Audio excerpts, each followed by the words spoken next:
Good day mga boss, mga kamotorista, mga idol. Nangutana sa ako Lisod kay dito bagon pero akong panikamutan. Yang pangutana, Sir, ang mga motorized, pambot ang makina, gaagi man na sa highway, naaba na sila lisensya? Kinahanglan ba na sila lisensya? Please, answer ni. Salamat sir, kanang last word. Answer ni. Ako gyung tubagon. Tiwasan nga video, kay akong explain sa inyo. Una, mao ni siya ang makita nato atubangan sa motorized. Mao ni siya ang improvised nga motor with sidecar ang gigamit ani makina sa pamboat. Or sa other ani nga tawag ani kuliglig. Unsa ba diha dili kay nako ingon na kuan gyud kung si tawag sa uban.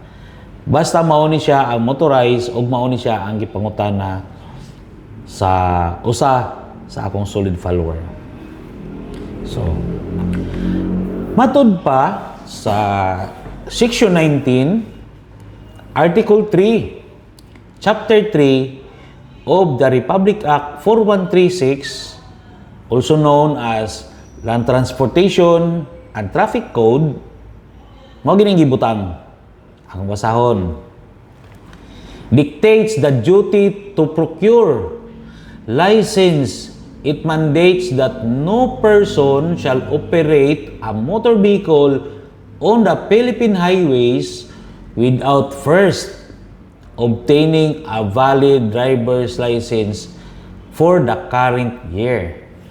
So, ang giingon diri nga ang once nga mo drive ka og motor vehicle, kinahanglan gyud ka nga mo procure or mo obtain og lisensya before ka mo drive ani. So, ang bot pasabot, kinahanglan gid siya nga na lisensya pag mo drive ka og motorized. Then, specific giingon, motor vehicle.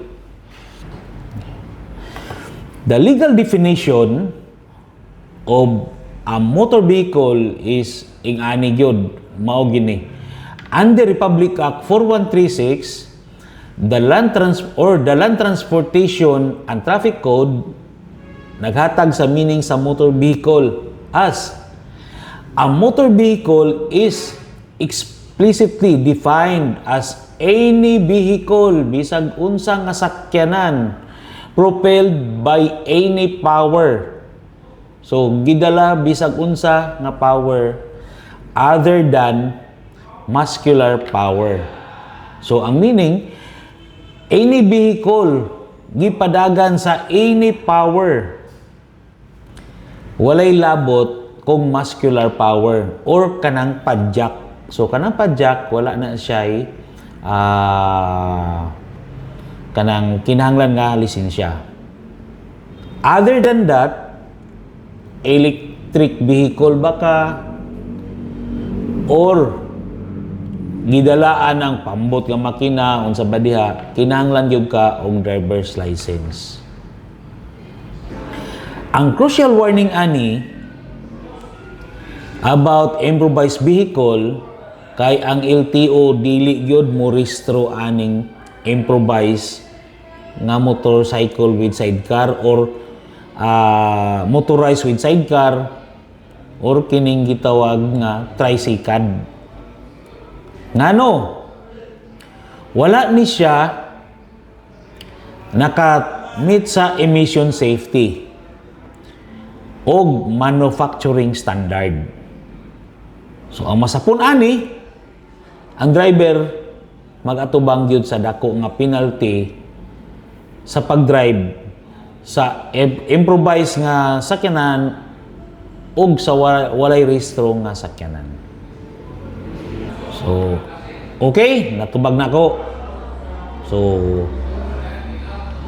mga boss, mga kamotorista sa pagbiyahe, always ride safe.